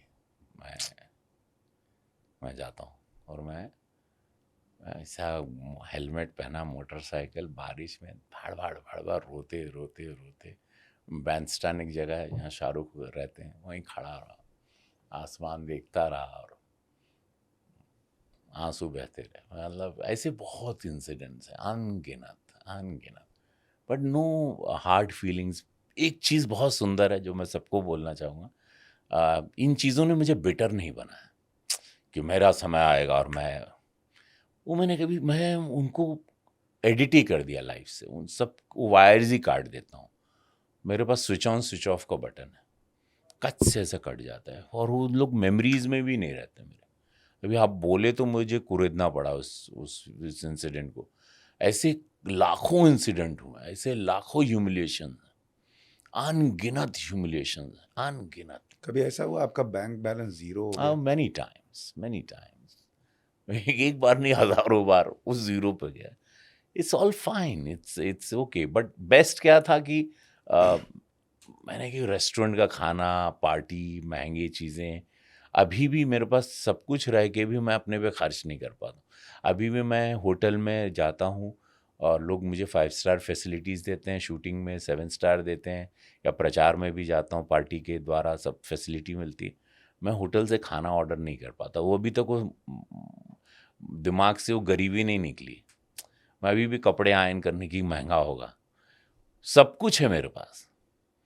भगवान ने सारी शोहरत दौलत सब दी है, अंदर से वो मिडिल क्लास आदमी नहीं निकल पा रहा। तो मेरे बच्चे कहते हैं, no papa just buy something for you, buy this for you, अब विल गिफ्ट। तो पत्नी हमको देती है गिफ्ट, या बच्चे का भी, दे नो कि I will never buy, I will never go to expensive restaurant and pay bill, because मैं स्टार्व्ड, मैं इतना भूखा रहा हूँ, मैं इतना गुर्बत में जिया हूँ। तो अब मुझे वो 5 स्टार होटल में जाऊँगा तो कॉफ़ी भी कमरे की वो रहती है, उसमें बना, ऑर्डर भी नहीं करता मैं।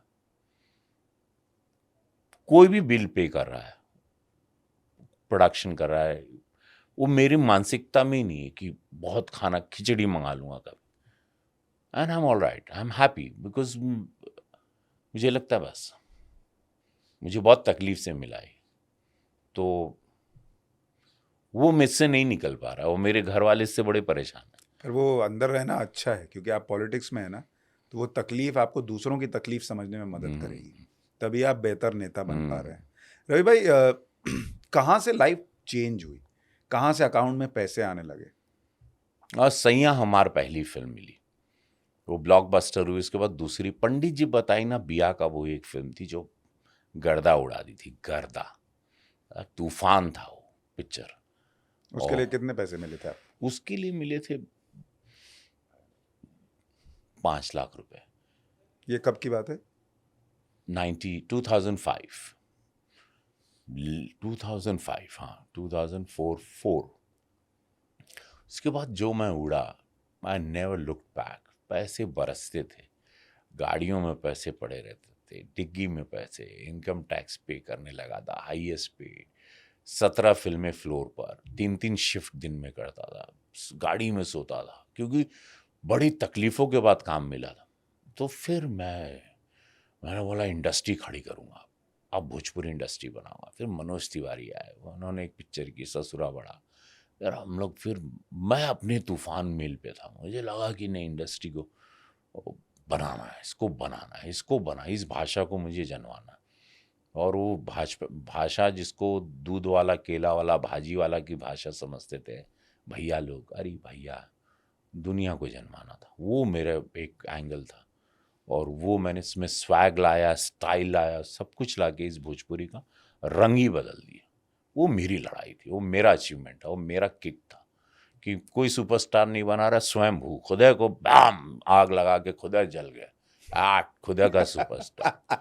हाँ, कि नहीं बना रहा, थक गया था हिंदी में कैरेक्टर कर करके। मुझे लगा मैं कैरेक्टर तेरे नाम कर लिया था, best supporting actor national award, पंडित बने थे उसमें सलमान खान के साथ। तो मैं बोला यार अब कब तक ही लड़ूंगा, कब तक मैं एक साइड में काम करूंगा। मैं हाइट है, पर्सनालिटी, आवाज़ है, डांसर हूँ, फाइटर हूँ, ट्रेंड हूँ, मैं प्रोफेशनल एक्टर हूँ, तैयार किया है मैंने अपने आप को, तपाया है। सुबह 4 बजे उठ के रियाज करता था मैं, मॉड्यूलेशन है, अनगिनत चीज़ें हैं भाई इसमें। ये कितना स्ट्रगल होता है, कई बार हम लोगों को पता नहीं होता। लोग घूम फिर के, मैं देखता हूँ अभी भी, जब आपको टारगेट करना हो तो वो गाना निकाल के लाते हैं, तो और लहंगा उठा दे रिमोट से। उस गाने की कहानी क्या है? वो गाना, वो मैं मॉरिशस से शूटिंग करके आ रहा था, कब वही गाना, उन्होंने गाना आया सेट पे और मैं सुबह फ्लाइट से उतरा, डायरेक्ट आया, गाना बजा ना, तो मैं नाच वाच किया, मैं निकल गया अपने अपने वो अलग ही उरूज पे था मैं। वो जो नाचना था, गाना तो गा दिए, वो उसके लिए कान भी पकड़े गए, भैया एक को गाना रहे वही मैं रगड़ दे बम के। तो इनका काम है ट्रोलर्स में, मुझे ट्रोलर से कोई फर्क नहीं पड़ता। मैं आपको बता दूं, मैं ध्यान ही नहीं देता। मैं पहली बात तो चेक नहीं करता, मैं मैसेज डालता हूँ, अपना पोस्ट करता हूँ, खुद डालता हूँ, और उसके बाद और सारे पोस्ट मैं खुद करता हूँ मेरे सोशल मीडिया पे। और उसके बाद मैं झांकता, खाली देखता हूँ, लाइक, आनंद लेता हूँ कितने लाइक्स हुए, कितना, बाकी कौन क्या लिखा उस पर नजर ही नहीं, मारता ही नहीं नजर। पहली बात तो समय भी नहीं रहता, मैं पोस्ट डालना मेरा काम है, बाद में इसमें जो लिखना है जिसको लिखो, मुझे कोई फर्क नहीं, अगले 2 घंटे में कोई नई पोस्ट मेरी आएगी जरूर। और इस तरह ही सबको मूव ऑन करना है। ट्रोलर्स कितने लोगों को डिप्रेस कर देते हैं, कितने लोग सुसाइडल हो जाते हैं। मैं हाथ जोड़ करके निवेदन करता हूँ, डोंट बॉदर देम। ये 2 दिन करेंगे, तीसरे दिन उन लोगों को कोई पड़ी नहीं है आप कहाँ हैं, वो दूसरे टॉपिक पर चढ़ जाएंगे। 2 दिन आपको, 1.5 दिन मैक्सिमम, 1.5 दिन ट्रोलर्स आप पर आतंक मचाए रहते हैं। उसी में कितने लोग लेकिन सुसाइड कर लेते हैं। मैं कई बार कहता हूँ कि ताली दिमाग पर और गाली दिल पर, ये लीजिए ही मत, वरना मामला बड़ा मतलब नहीं है। 1.5 दिन ट्रोलर 1.5 दिन, उसके बाद उनके मालिक कोई और नौकरी पे उनको लगा देंगे। वो सब बेचारे अपने काम पर हैं, उनके जॉब है, उनको पैसे मिलते हैं, उन लोग का उसी में। आप उनको हवा ना दें, सुसाइड ना करें, ट्रोलर से ना डरें, उसकी वजह से डिप्रेशन में ना जाएं कृपया। बहुत लोग जा रहे हैं डिप्रेशन में ट्रोलर्स के आतंक से। तो आप लोग को बोलूँ, 1.5 दिन रहता है बस ये ट्रोलर का आतंक, उसमें आपको अवॉइड करना है। आप बहुत सेंसिटिव हैं, बहुत कमज़ोर हृदय के हैं, तो मोबाइल ऑफ कर दें।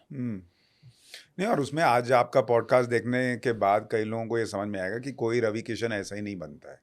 उसके अकाउंट में 0 बैलेंस भी कई बार हुआ, हज़ारों बार हुआ, और परिवार में इतना स्ट्रगल। अब जैसे कई लोगों को शायद ये नहीं पता होगा कि आप 15 साल हमको लोग पैसा ही नहीं दिए। 15 साल पैसे बगैर, खाली पेट्रोल के पैसे देते थे। तो आप घर कैसे चलता था फिर? 500 रुपया उधारी पर चलता था, दे देंगे, ये करते थे। मतलब वही खिचड़ी में पानी ज़्यादा डाल के परिवार खा ले, ज़्यादा संख्या बन जाए, बहुत नॉर्मल। मैं बोला ना, अभी तक वो गरीबी गुर्बत निकल ही नहीं रही मेरे अंदर से। पर रवि भाई, आपके लिए तो स्ट्रगल इसलिए भी ज़्यादा है कि जैसे आपके पिताजी नहीं चाहते थे कि आप नहीं आगे नचनिया बन गए, और पुजारी के लड़के बेचारे, उनको कुछ था नहीं, पुजारी थे वो। तो मेरे पास कोई ना गॉडफादर था, ना कोई सपोर्ट था। एक ही गॉडफादर, एक ही सपोर्ट था, महादेव थे। हर हर महादेव, खाली नमः पार्वती पदे हर हर महादेव। और ऐसा तेज आता था इसके बाद कि आओ अब। लेकिन घर वाले भी तो सुनाते ही होंगे उस दौर में, क्या है, बड़े गए थे। हाँ, वो तो सब ताना। देखिए, सब कुछ झेल, ये शरीर सब कुछ जहर झेला हुआ शरीर बैठा है। आजकल वही लोग कैसे? या मेरे शरीर में कितनी हड्डियां टूटी पता है आपको? अच्छा? मेरा ये सब टूटा हुआ। कैसे? मेरे जीप ने कुचल दिया शूटिंग में, तेलुगु फिल्म की। मेरे शरीर का हर अंग टूटा हुआ, मुझे ट्रक ने उड़ाया हुआ। मैं कितने बार केबल से ऊंचाइयों से गिरा, मैं एक्शन हीरो रहा। मेरे शरीर का पुर्जा टूटा हुआ। वो व्यक्ति आपके सामने बात कर रहा है। मैं पूरा क्रश हो चुका था जीप के नीचे। वो व्यक्ति, वो तो महादेव बचाए हमको, नहीं अपाहिज नहीं हुए। उनको लगा परिवार का, अरे बिटिया की शादी नहीं हुई, अरे कैसे होगा। जब जीप को चलने ले गए, बोले महादेव ही तो बेटी की शादी करना।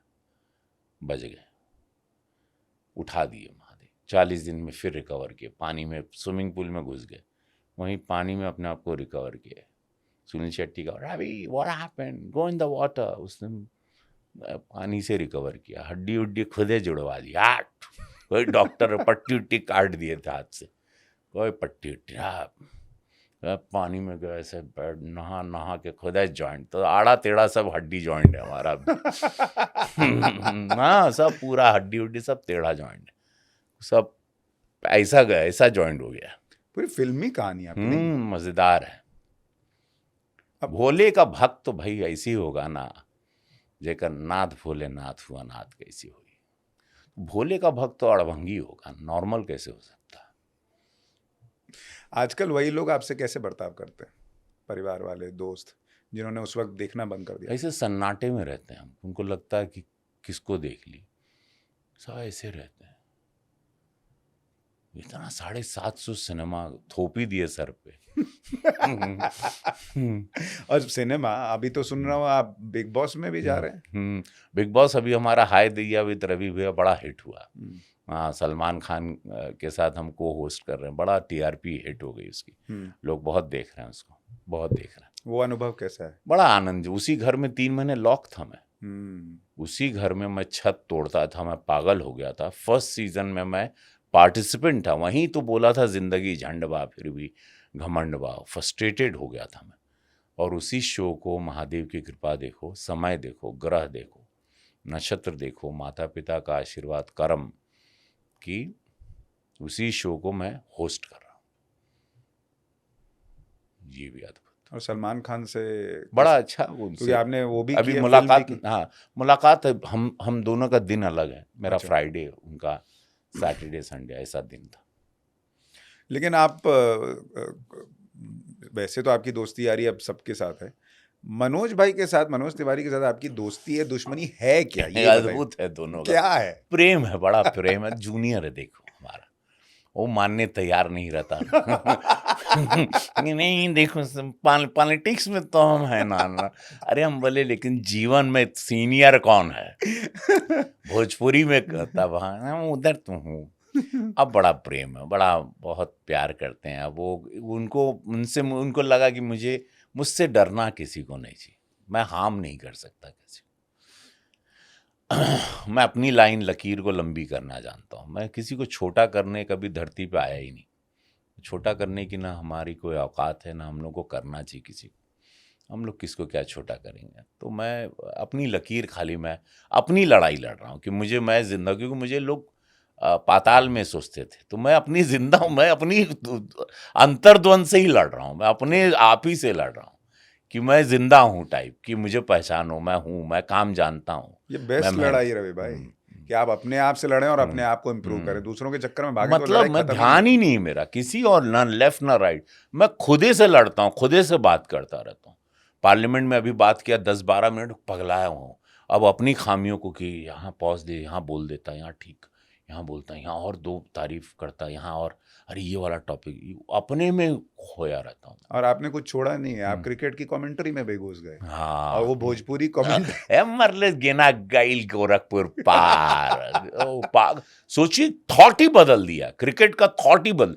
मुझे ध्वस्त करना बड़ा आनंद आता है, कि जो कहते हैं ना फिक्स फॉर्मूला, नहीं यही चलेगा, यह चल रहा था, अरे ये कैसे हो, नो उसी को बदल देना। I love that, where people say कि no it's not possible, I say no it's every, असंभव तो कुछ है ही नहीं। मैं उसी क्रिकेट को, उसी को जो तहजीब वाली भाषा के साथ क्रिकेट, हम उसी को बोले अरे गैल रामगढ़ पार मरले छक्का गेना गए, लब घूम के बना दे समोसा। वो पब्लिक पगला गई कि आनंद भर दी इसमें, रस भर दी कि क्रिकेट को ऐसे भी सुना जा सकता, और उसकी हाईएस्ट टीआरपी हो गई। हाँ, बहुत ज्यादा। तो अभी हम लोग क्रिकेट खेलने वाले हैं साथ में। अच्छा। हाँ, मैं बॉलर हूँ ना, तो मैं एक जगह पर भी 5 विकेट, एक किसी दिल्ली में किसी मैच में 5 विकेट, अरे वाह 5 ले ला। तुम बोले अरे तुम समझता क्या है तुम, underestimate, he is a professional cricketer, basically is to play UP. मैं अपन गली के क्रिकेटर रहे हैं जीवन में, हम लोग तो सब स्ट्रीट बॉयज ना, हम लोग तो स्ट्रीट फाइटर्स लोग हैं। तो हमारा जो भी, लेकिन हमारा रॉ बहुत डेंजरस हो सकता है, प्रोफेशनल से कभी कभी डेंजरस होता है, ऑर्गेनिक रॉ, यू नो, और वो मेरे पे ज़्यादा सूट करता है। मैं बहुत ऑर्गेनिक हूँ, मेरा रोज कुछ नया क्रिएट। तो ऐसा है, जब हो जाएगा क्रिकेट तो एक शो, एक बार दोनों को बुलाना बड़ा ऐतिहासिक होगा, बहुत ऐतिहासिक। एक बार हम दोनों कपिल के शो में गए थे, 7.5 करोड़ लोगों ने उसको उस रात देखा था। बड़ी हाईएस्ट टीआरपी रही कपिल के शो की। तो एक दिन हम दोनों को बुलाना, फिर हम आपके सामने ही उनके साथ नहीं, मैंने उनका पॉडकास्ट किया था। हाँ, तो यहीं आए थे। हाँ, यहीं आए थे। तो उन्होंने ये बताया था कि थोड़ा सा आप घबराते थे कि ज़्यादा पैसा मांग लेंगे तो फिल्म तो हाथ से नहीं चली जाएगी, तो हम ये वो ही गलत है, वो समझा नहीं। हमको बोलते थे अपना खेती का हम कैसे लूट सकते हैं। हमको लगता था भोजपुरी को नहीं, हिंदी से दूसरी भाषा से लेंगे। मैंने इसको खून से सींचा है। ही केम लेटर। मैं बोला मैं कैसे यार, मुझे मुझे लगता था प्रोड्यूसर नहीं जाए, वो जिंदा रहे, उसकी कमाई इतनी नहीं है, अभी मैं जानता हूँ। मैं उसी मैं बोला ना, वो अंदर से वो डर, वो हमेशा खोने का डर, क्योंकि मैं सब कुछ खो चुका हूँ लाइफ, तो मुझे लगता है इंडस्ट्री ना चले जाए। तो ही नेवर अंडरस्टूड मी। नहीं, लेकिन उन्होंने आपकी बहुत तारीफ भी की। हाँ। उन्होंने कहा कि आप काम को लेके बहुत पैशनेट हैं, और उन्होंने ये कहा कि आप जिस तरह से काम करते हैं वो अपने आप में सीखने लायक है। तो वो तारीफ भी उन्होंने आपकी बहुत की थी। One thing about him also, is very hard working man, but हम दोनों में विपरीत सोच का अंतर है।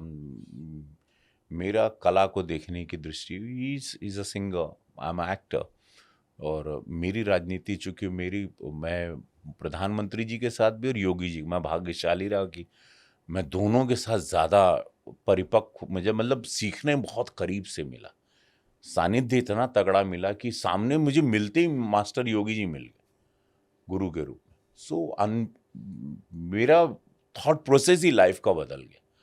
मैं महाराज जी को बोला कि महाराज जी, मैं तो बहुत अलग ही आदमी था, ये तो आपके साथ मैं कुछ अलग ही हो गया। मोदी जी के साथ आपको कोई मीटिंग याद है? बहुत अच्छी, बहुत सम्मान देते हैं, बहुत मानते हैं, बहुत, उनको सब पता है, एवरीथिंग ही नोज। उनको इंडस्ट्री, फिल्म इंडस्ट्री, कलाकार, मेरा बैकग्राउंड, मेरे पिता के बारे में उनको एक एक डिटेल पता है, सारे सांसदों के बारे में, हर कार्यकर्ता, हर कोई उनका, कोई किसी आदिवासी इलाके में भी कोई कार्यकर्ता, उसकी डिटेल उनके टेबल पर लिखी हुई है। उतना माइन्यूट कोई सोच ही नहीं सकता। आप ये ड्रेसिंग सेंस उनसे ही इंस्पायर तो नहीं हो रहा आपका? क्योंकि मैंने सुना संसद में आपके ड्रेस को लेके भी चर्चा है कि बहुत बहुत चमक के आ रहे हैं। हाँ, मुझे प्रधानमंत्री जी का ड्रेसिंग सेंस बहुत अच्छा लगता है। अपने देश को रिप्रेजेंट कर रहे हैं, वैसे सच के रहे, ये नहीं कि जानबूझ के एकदम मरियल टाइप का बने रहे, तो देशों ऐसे गरीब लगे। शेर की तरह आते हैं, दहाड़ते हैं, चेहरे पे ललाट प्रधानमंत्री के चमकता है, लगता है मेरा देश उदय हो रहा है। वही तो होता है ना, जो दिखता है वही बिकता है। और प्रधानमंत्री तैयार होके आते हैं, सजते हैं, फिटनेस देखो, वर्कआउट करके, स्टमक इन, हमेशा हेल्थ के बारे में बड़ा ध्यान देते हैं। अरे विदेश जाते हैं तो वो सीढ़ियों पे दौड़ते हुए चढ़ते हैं भाई। आज की तारीख में सोचो, नहीं तो घुटना कड़कड़ सबका बोलने लगेगा। नहीं रवि भाई, लेकिन इतना सब कुछ आपने कर लिया है, और मैं एक चीज़ गौर कर रहा हूँ कि आपके थॉट प्रोसेस में एक प्योरिटी है, जो अंदर है वही बाहर है। आप इतना फिल्टर करके नहीं बोलते हैं। हो सकता है इसी में से कई बातें लोगों को लगेगा कि अरे ये बोल दिया, अरे वो बोल दिया, लेकिन मैं देख रहा हूँ सुशांत भाई, क्या कैलकुलेट करना। एक तो मेरा प्रॉब्लम है, मैं पहले इनिशियल स्टेज में लाइफ में थोड़ा झूठ बोलता था, फिर मेरे को प्रॉब्लम, मैं पकड़ा गया क्या, क्योंकि मुझे याद नहीं रहता, तो मैं पकड़ा गया कितने बार, तो बोला यार मैं, एक तो याद नहीं रहता है, तो फिर वो बात ही क्यों करना, बोलना। देश को ने मुझे ऐसे ही प्यार किया, रवि किशन ब्रांड बनाया देश ने, मेरी इस बेबाक बातों से ही। मुझे खुली किताब नहीं, उनको पता ही हमारा रवि किशन है, ये ऐसा ही है। आज पहली बार उन लोगों ने देखा, जब भी मुझे देखा जिस रूप में, छोटे जस्चर में भी देखा, उन्होंने मुझे ऐसे ही पाया। अपने भतीजे की शादी में मैं गांव में भी था, उसके एकदम नॉर्मल रिचुअल के साथ, मैं, उसके माता पिता नहीं, मेरे भाई की मृत्यु के बाद, तो मैं वो रिचुअल को देश ने बहुत पसंद किया। इंस्टाग्राम पे मिलियंस में उसको, खाली हम जिस हिसाब से मैं, मेरी पत्नी, माता पिता बन के खड़े रहे, एक गांव से एक नॉर्मल, एक बेसिक शादी की, कोई धूम धड़ाका, कोई बड़ा कुछ, कोई 5 स्टार नहीं, कोई वहाँ से बात, बनारस गई बारात, सिंपल, एक जैसे एक मिडिल क्लास का होता है, जो मैंने अपनी कुवत के हिसाब से, कोई ज़्यादा ड्रामा मेरी लाइफ नहीं। लेकिन कई बार आप इस ऑनेस्टी में फंस भी तो जाते हैं ना, लोग आपको समझ नहीं पाते। जैसे मुझे ध्यान है कि अगर सुशांत सिंह राजपूत की डेथ के बाद आपने कहा कि बॉलीवुड में जो है थोड़ा नशा वशा चलता है, तो आपका ही विरोध शुरू हो गया। हाँ, देखिए, वो तो वो, मैं फर्स्ट पार्लियामेंट्रियन रहा जिसने नारकोटिक्स के बारे में पार्लियामेंट में आवाज़ उठाई, I am the first man. इसके पहले कभी ड्रग्स की चर्चा पार्लियामेंट में नहीं हुई। वहाँ से मेरा एक पार्लियामेंट में मेरे साउंड को सुना गया, और समझ में आ गया कि ये खाली मस्ती करने, ये वो हीरो नहीं है जो खाली उठ के मुंह उठाया आ गया, 5 साल बाद भाग जाएगा। So he is got a meaning, इसके कुछ रीजंस हैं, मेरे दर्द हैं, मेरे कुछ कारण हैं जिसकी वजह से मैं आया हूँ। और मैं ऐसे ही नहीं मुंह उठा के आ गया कि बना दिए और आ गए और जीत गए ही और ऐसे मुंह बनाए घूम रहे हैं। I am a serious man, 4 बच्चों का पिता हूँ, दुख से देख के आया, एक एक खून पसीने की कमाई है जो कमाया है। और बिटिया एक फौज में जाना, स्नाइपर शूटर है, क्या और बात। स्नाइपर शूटर फौज की तैयारी कर रही। तो ऐसी परवरिश बच्चों की भी है, सब टॉपर्स हैं मेरे बच्चे। सिंपल हाउसवाइफ है, एक कैंसर से निकली मेरी माँ है, बची हुई अभी। तो बहुत सारी कहानियां हैं मेरी, वो मेरे अंदर है। हंसता हुआ चेहरा वो, क्योंकि मुझे अपने दुख किसी को दिखाने नहीं, ना मुझे आंसू दिखाने, बिकॉज उसका कोई मतलब नहीं। तो मेरी एक अपनी स्टोरी है, मेरे एक अपने दर्द हैं, मेरे एक अपनी पेन लाइफ है, और उसको लेके मैं अपनी लड़ाई भी लड़ रहा हूँ। सिंपल। पर वो लड़ाई लड़ते लड़ते आप बहुत आगे निकल आए हैं, और मुझे लगता है कि जो स्ट्रगल होता है, हम सबका स्ट्रगल है, वो आपको और मजबूत बनाता है अगर आप उसको पॉजिटिवली ले लें। ऑफ कोर्स यस, कि ये सबके इससे आना ऑफ कोर्स यस। आज लोगों को अच्छा लगता है कि गोरखपुर का सांसद दूसरी बार का, हमारा सुपरस्टार ऑस्कर में पहुंच गया, 750 फिल्में, इतना अचीवमेंट कुछ नहीं था इसके पास। एक इंडस्ट्री लगाया इसने, 1 लाख लोगों को रोजगार देने वाला रवि किशन, गोरखपुर में बड़ी बड़ी योजनाओं को लाने वाला रवि किशन, सदन में आवाज उठाता है, बात करता है, परिवार लेके चलता है, सबको बैलेंस करता है। तो ये बहुत सारी चीजें काम भी कर रहा है, काम करके घर चलाता, निस्वार्थ सेवा राजनीति से करता। राजनीति पैसा कमाने का माध्यम है ही नहीं, ये प्रधानमंत्री मोदी जी ने बहुत क्लियर सिखा दिया सभी सांसदों को, सभी कार्यकर्ताओं को। मैं तो सुना आप घर से पैसा लगा के ऑफ कोर्स यस, और मजा आता है सुशांत भाई, वाई नॉट। बड़ा स्टाफ है वहाँ, बहुत लोग हैं, रोज खर्च होते हैं, शादी ब्याह में जाना, पेट्रोल, गाड़ी घोड़ा, लड़के दौड़ रहे हैं, जिंदाबाद मुर्दाबाद करते हैं बेचारे, उनका पेट भी तो है, सबको बहुत सारी तपस्याएं हैं, कार्यकर्ता हैं, कैसे उनका घर चलेगा। You have to take care of everyone, बड़ा स्टाफ है वहाँ, हर जगह है ना, जौनपुर में है, गोरखपुर में, बम्बई में, दिल्ली में, चारों जगह है, और काम करने वाला मैं अकेला। तभी तो मैंने कहा कि ना तो आपकी जिंदगी झंड बा और ना आप में कोई घमंड बा, वो दिख रहा है। जाते जाते आखिर में ये बताइए, क्या ऐसा है जो अभी रह गया, लग रहा है कि ये अभी करना है? सुशांत भाई, आपको भी, और मैं सभी आपके फैंस के दर्शकों को, सबको बोलूंगा कि आखिरी सांस तक इस सर्च को ऑन रखना।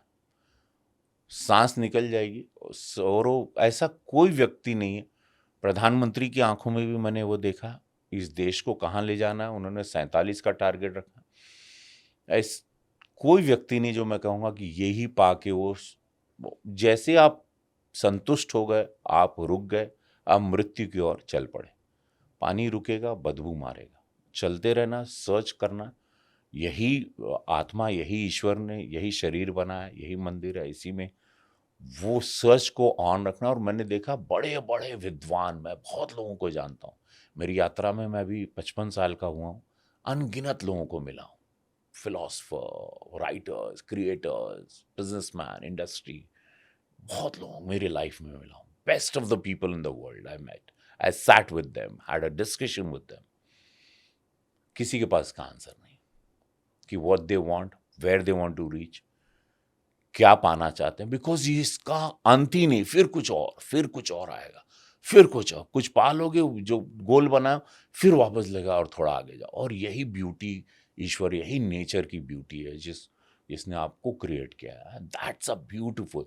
ये सर्च के साथ ही हम लोगों का अंत है, इसका डेस्टिनेशन नहीं है, किसी के पास नहीं। सो संत भी हो, वो देखें, शिव भी आंख बंद की हो तो विष्णु भी की हो, सब आंखें बंद की हो, सब किसी ना सब कोई ना कोई खोज रहा है, किसी सब खोजे में निकल गए। तो भैया ऐसे ही रहो बस, जहाँ ले जाए प्रभु, महादेव महादेव करते हुए, बट फौजी की तरह जूता पहन के तैयार रहो, फिट रहो, कसरत करो।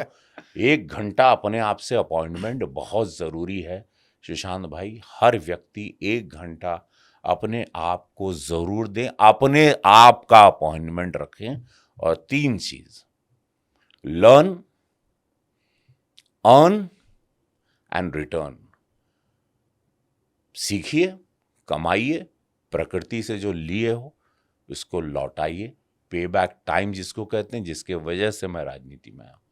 सो लर्न, पहले सीखना होगा, कमाना होगा, फिर लौटाना होगा। ये 3 चीज मंत्र है जीवन का, इसको बांध लीजिए, रिलैक्स रहेंगे, ना आपको शराब की, ना ड्रग्स की, ना किसी नशे की जरूरत नहीं होगी, ना नींद के लिए, ना किसी चीज के लिए। मैं लास्ट में बस यही कह सकता हूँ, छा गईला। हर हर महादेव। सुशांत रवि भाई, जाते जाते एक गाना सुना आप ये जो कहाँ से कहाँ फिर एक गाना सुना के जाइए। इतना आप में सब कुछ है, अध्यात्म भी है, एक्टिंग भी है, जज्बा भी है, नेता का काम भी कर रहे हैं। वो आदमी गाए ना, ऐसा नहीं हो सकता। हम जिएंगे और मरेंगे ऐ वतन तेरे लिए, दिल दिया है जान भी देंगे ऐ वतन तेरे लिए। क्या बात। भारत माता की जय।